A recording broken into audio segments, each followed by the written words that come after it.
Imagine shooting 7 under par on the easiest holes at Augusta National over 2 days while completely missing the fairway. Like every single time. Yeah, it defies the fundamental physics of championship golf, honestly. Right. I mean, you simply do not score by playing out of the pine straw. Yet, as we stand at the halfway point of the historic 90th Masters tournament, Rory McIlroy is doing exactly that. He's seemingly burning the traditional Augusta playbook straight to the ground. It really is, it's the ultimate strategic paradox right now. I mean, the numbers on his scorecard tell a story of sheer, overwhelming dominance. Oh, absolutely. But, when you look at the actual mechanics of how he's manufacturing that score, it reveals an entirely different reality. Hmm. It tells us less about his perfection and, honestly, more about how brutally this golf course is treating everyone else. Well, welcome to the deep dive. It is Saturday morning, April 11th, 2026. And as seasoned golf journalists who have, spent years navigating these incredibly steep hills and studying the microscopic details of Augusta National, our mission today is to break down yesterday's second-round developments. Exactly. We've got a lot to cover. Yeah, we're going to unpack the wildly shifting course conditions, analyze those covert equipment changes players rushed to make last night, and map out the emerging patterns that will crown a champion tomorrow. Because look, we aren't just looking at the leaderboard today. We're looking at the why behind the leaderboard. We're diving into the agronomy of the turf, the aerodynamics of the golf ball, and just the sheer survival tactics required when this property bears its teeth. Yeah, it's fascinating. For you listening, if you want this level of daily in-depth analysis, if you want to know what is actually happening beneath that pristine television broadcast, make sure to subscribe to the channel so you get these insights every morning throughout the tournament. Highly recommend it, yeah. So let's start right at the top of the mountain. Rory McIlroy, our defending champion, is currently putting on what looks like an absolute clinic. Oh, the betting markets certainly think so. I mean, they've already shifted his odds to a massive -280 to become the first back-to-back winner since Tiger Woods in, 2001 and 2002? Yeah, 2001 and 2002. That's insane company. Right. I mean, he shot a 67 on Thursday, followed it with a 65 on Friday, and he is just sitting there at 12 under par.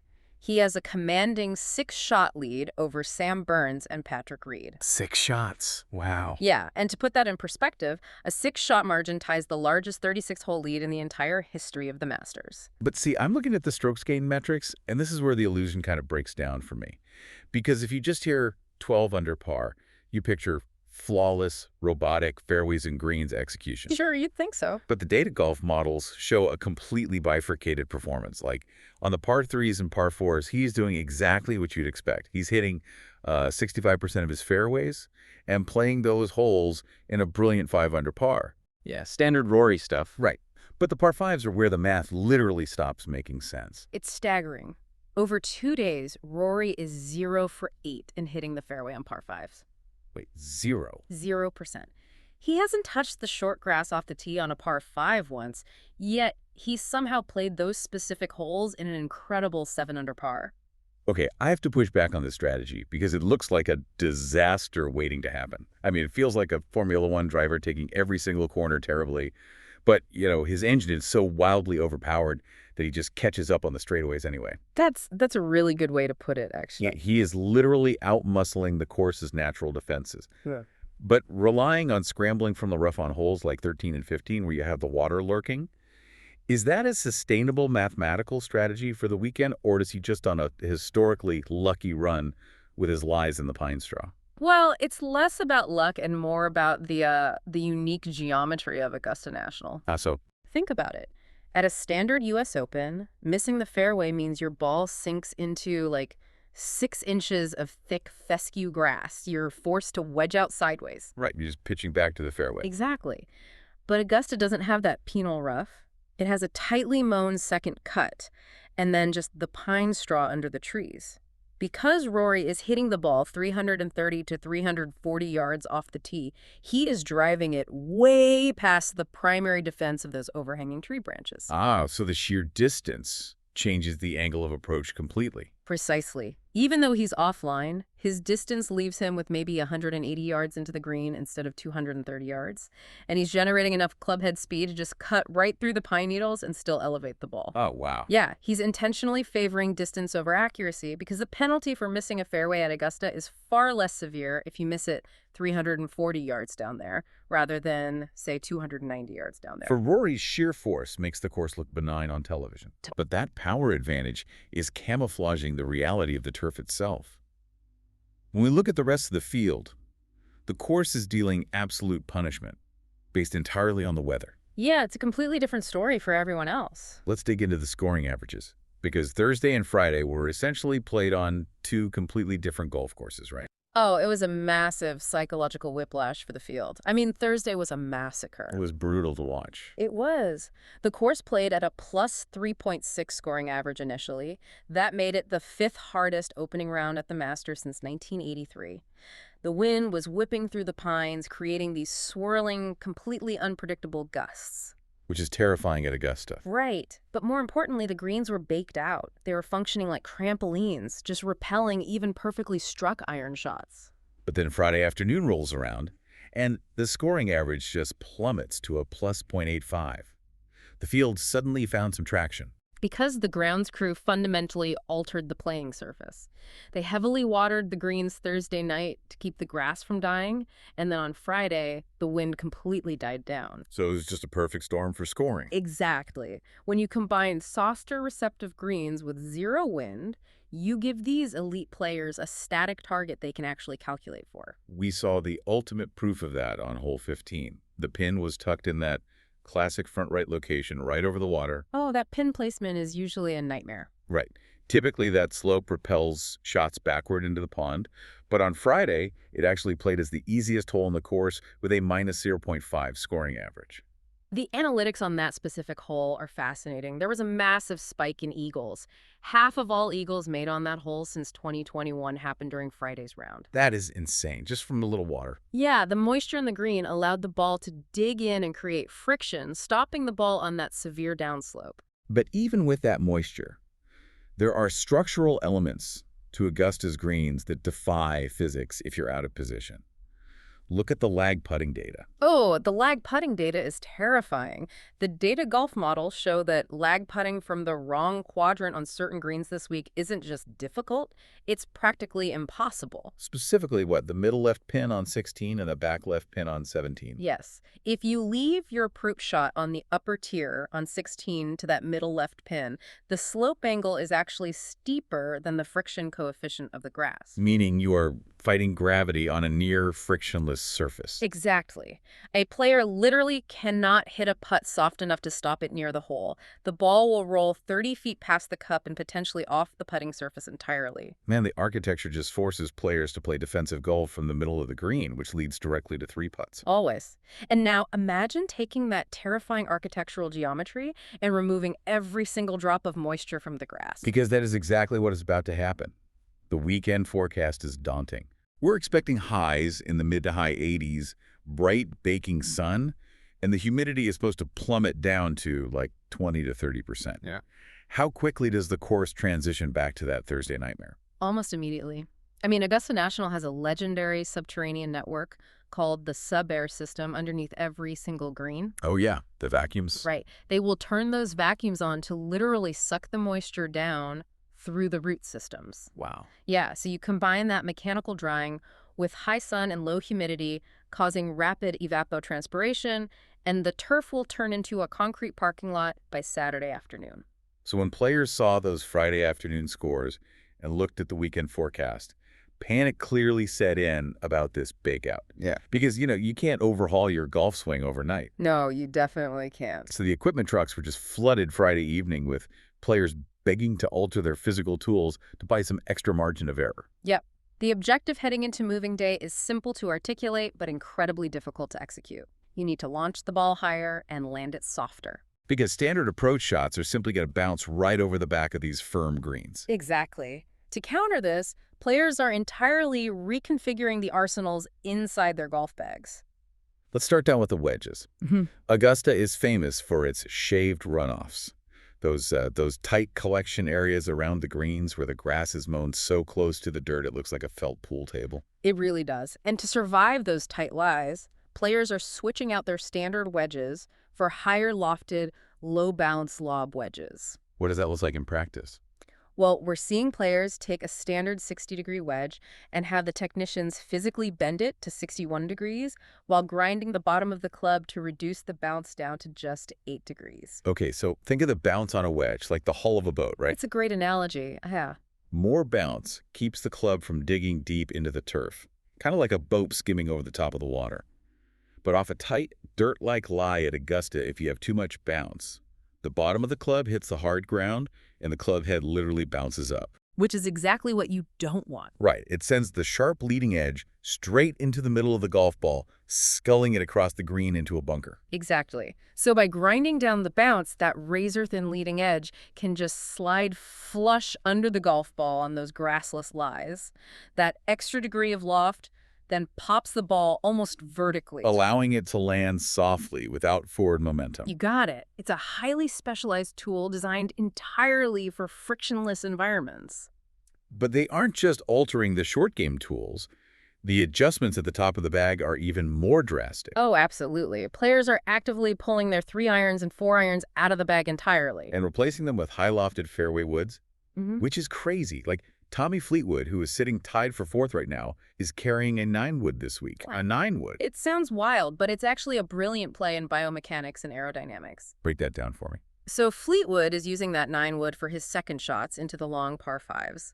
A traditional 3-iron or 4-iron has a center of gravity that's located forward and higher up in the club head. Okay. That creates a piercing, flat, low-spin ball flight.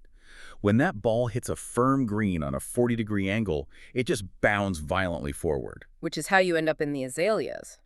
But a 9-wood has the center of gravity placed far back and incredibly low in the club head. Exactly. That low center of gravity launches the ball with massive initial trajectory and higher spin. The ball reaches a towering apex and then falls at a very steep descent angle. So it's dropping almost vertically out of the sky. Right. And it allows the ball to stop quickly, even on baked clay. I gotta say, I have a hard time buying the 9-wood strategy for a guy like Fleetwood. Sure, the descent angle is incredibly steep, but on a 550-yard par 5, if the swirling winds through amen corner pickup, a high-spinning 9-wood ballooning into the air is going to get absolutely swatted down. It definitely could. Or just blown 30 yards offline. Are they just blindly assuming the wind stays dead, or are they willing to sacrifice all that raw power and wind control? They are actively choosing precision over power, prioritizing the 80% outcome over the 20% risk. Okay. That makes sense. Yeah, because raw power that results in a flat trajectory bounding over the 15th green into the water is mathematically devastating. They're accepting the risk of the wind affecting a higher ball flight because controlling the descent angle is literally the only way to hold the putting surface. Brute force simply does not work here when it dries out.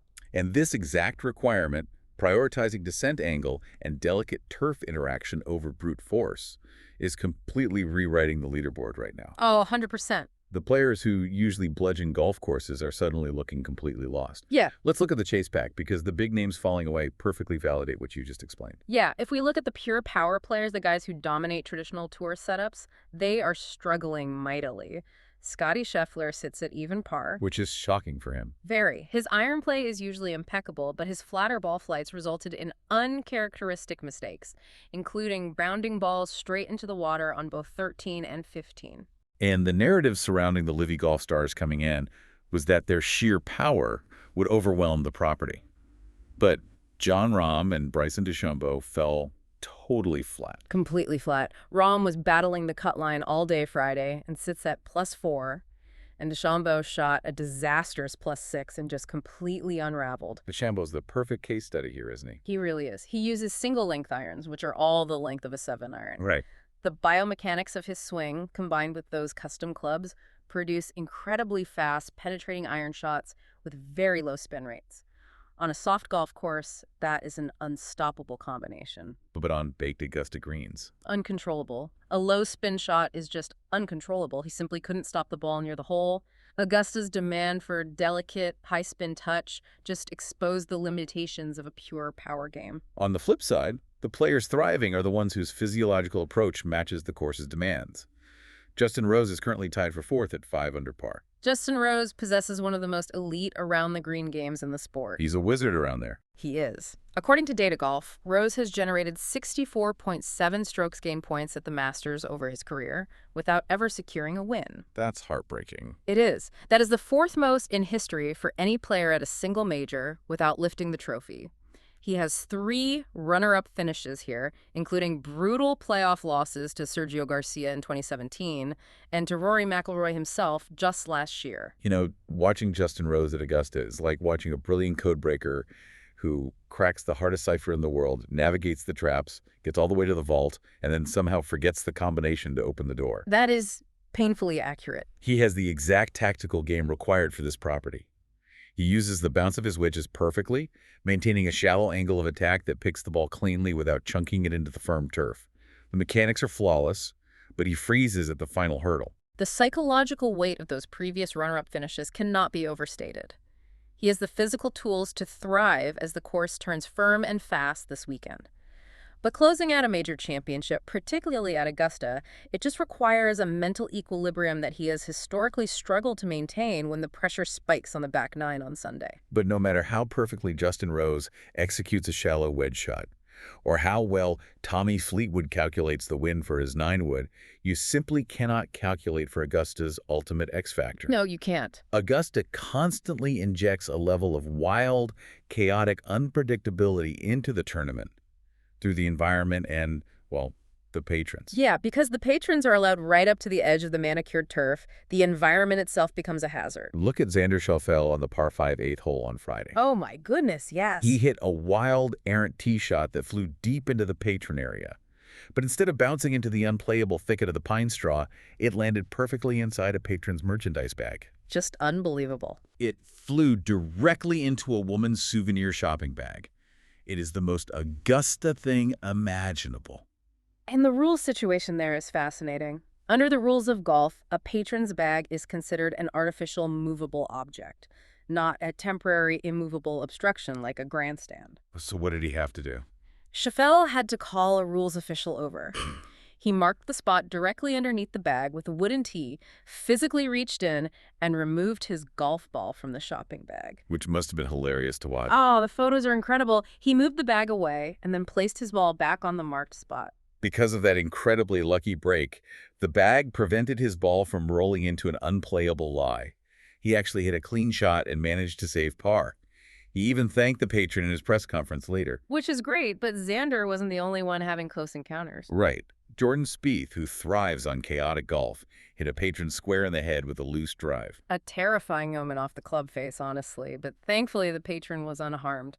The patron actually absorbed the impact without spilling a single drop of his beer, which became an instant viral moment. It was amazing. And Spieth tracked the man down in the fairway, pulled a Sharpie out of his bag, and signed a custom golf glove for him right there to apologize. But even the legends weren't immune to the intense scrutiny of the environment. Jose Maria Olazabal, the 60-year-old former champion, was investigated by the rules officials, the infamous green coats, because he brushed away a few loose leaves during a practice swing on hole 2. Yeah, they ultimately cleared him of any penalty, determining he didn't improve his line of play, but it is a stark reminder of the surveillance. The greencoats are monitoring every single blade of grass. So what does this all mean for you watching at home this weekend? It means that at Augusta National, you aren't just battling the architectural layout. Not at all. You are battling the physics of gravity on sloped greens, the friction of pine needles, the ever-watchful gaze of the greencoats, and occasionally you are battling someone's souvenir shopping. And that intense blend of absolute precision, random environmental luck, and dramatically shifting weather conditions, it's exactly what makes the weekend at the Masters the greatest theater in all of sports. Which brings us to the ultimate synthesis. We have unpacked the agronomy, the equipment physics, and the bizarre course conditions. Heading into moving day, where does this leave the state of the tournament? Well, we have a historically dominant leader in Rory McIlroy, who is currently leveraging his immense power to overcome massive driving inaccuracy. But the soft, receptive golf course he played on Thursday and Friday no longer exists. Right, it's gone. Over the weekend, Augusta is transforming into a sun-baked, low-humidity fortress.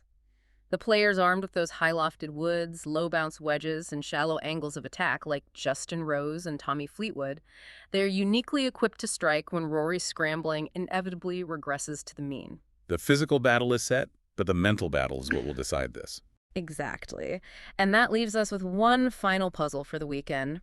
We know Rory McIlroy has struggled historically with the immense mental pressure of closing out major championships when playing with a lead. The ghosts of the back nine are very real for him. They really are. So the question is, will a firm, fast, and completely dried out Augusta National trigger those old psychological blocks when his margins for error entirely vanish?